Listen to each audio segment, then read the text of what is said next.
নমস্কার, মিষ্টিস ব্লগের নতুন একটি ভিডিওতে তোমাদের সবাইকে স্বাগত জানাচ্ছি। আশা করছি তোমরা সবাই ভালো আছো, আমিও ভালো আছি।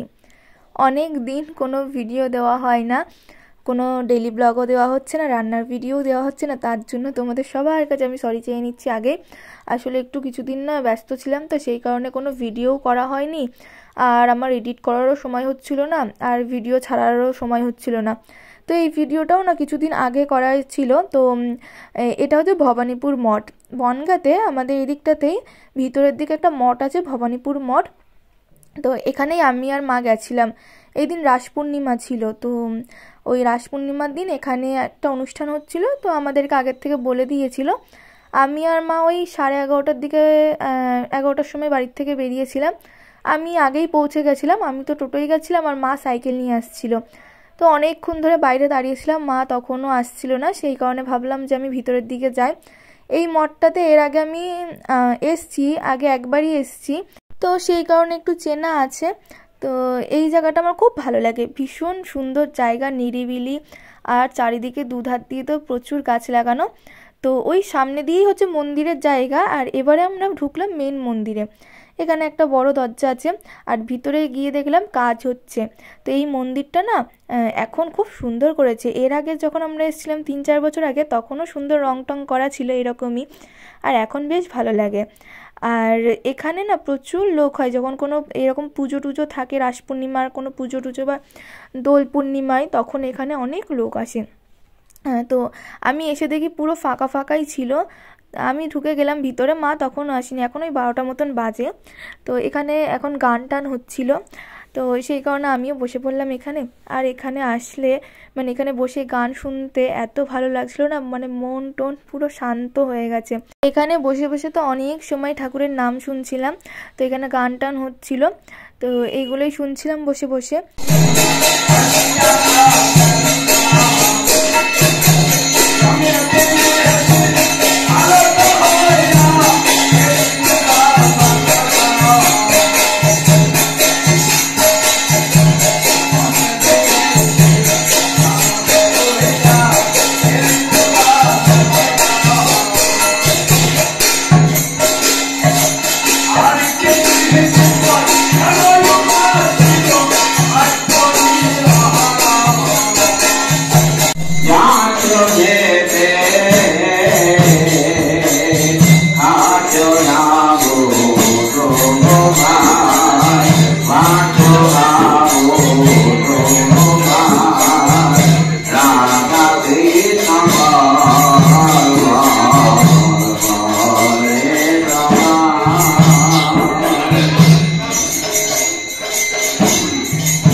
আর আস্তে আস্তে তো প্রচুর লোক হয়ে গেল, দেখতে দেখতে যত সময় যাচ্ছে তত মানে মানুষ আসছে।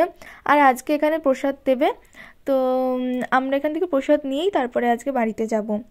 আর এটা না বনগাঁ থেকে একটু ভিতরে, তো বনগাঁ থেকে ভিতরে বলতে বনগাঁ 7 ভাই কালীতলা মন্দির আছে, ওই মন্দিরের ব্রিজটা পার করে এলেও হয়, ওদিক থেকেও আসা যায় ভবানীপুর মঠে। আবার হচ্ছে বনগাঁ একদম বাজারের মধ্যে দিয়ে ওখান দিয়েও আসা যায়, মানে অনেকগুলো রাস্তা দিয়ে আর কি আসা যায়, মানে 2-3টে রাস্তা দিয়ে আসা যায়। আবার বনগাঁ কালীতলা যে 7 ভাই কালীতলা, ওখানে নদী পার করেও এই মন্দিরটাতেও আসা যায়। এখন এখানে ভোগ আরতি হচ্ছে, সেই কারণে সবাই দাঁড়িয়ে রয়েছে।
আর ওই যে সামনে বসে রয়েছে একজন, তো উনি হচ্ছে এই মন্দিরের মহারাজ। তো এনাকে আমরা এর আগে একবার দেখেছিলাম, ইনি খুব একটা নিচেই নামে না, তো আজকে নেমেছিল নিচেই। এনার বয়স কিন্তু 100 বছরের উপরে। তো আমরা যখন এর আগে একবার এসেছিলাম মন্দিরে, তখন আমরা উপরে গেছিলাম ওনার ঘরে ওনাকে দেখতে। তো ওনাকে দূর থেকে প্রণাম করতে হবে, ওনার পা ছুঁয়ে কিন্তু প্রণাম করা যাবে না।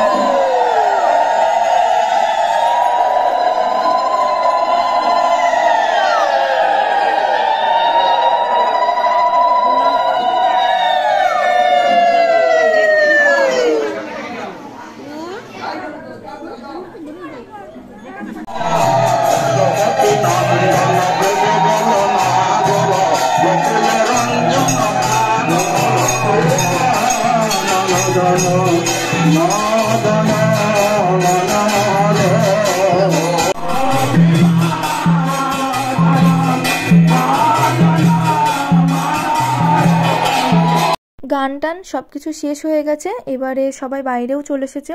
এবারে প্রসাদ দেবে, তো প্রসাদ খাওয়ার ব্যবস্থাটা ওই পাশে করেছে।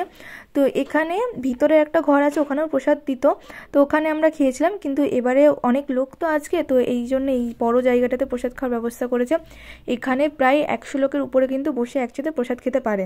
আজ প্রসাদে দিয়েছিল অন্ন, শাক ছিল, বড়ি টড়ি দিয়ে সব কিছু দিয়ে একটা সুন্দর শাক রান্না করেছিল, ছিল ডাল, আর করেছিল আলু পটল দিয়ে সয়াবিনের তরকারি, আর ছিল পরমান্ন। সব কটা রান্না দারুণ হয়েছিল খেতে। আর এটা হচ্ছে মন্দিরেরই কিন্তু জায়গা, দেখো কত সুন্দর, পুরো ফাঁকা। আজকে প্রচুর লোক হয়েছে। আজকের ভিডিওটাও এখানে শেষ করছি। ভালো লাগলে অবশ্যই লাইক কমেন্ট শেয়ার করে দিও, আর যারা নতুন আছো তারা আমার চ্যানেলটা সাবস্ক্রাইব করে দিও।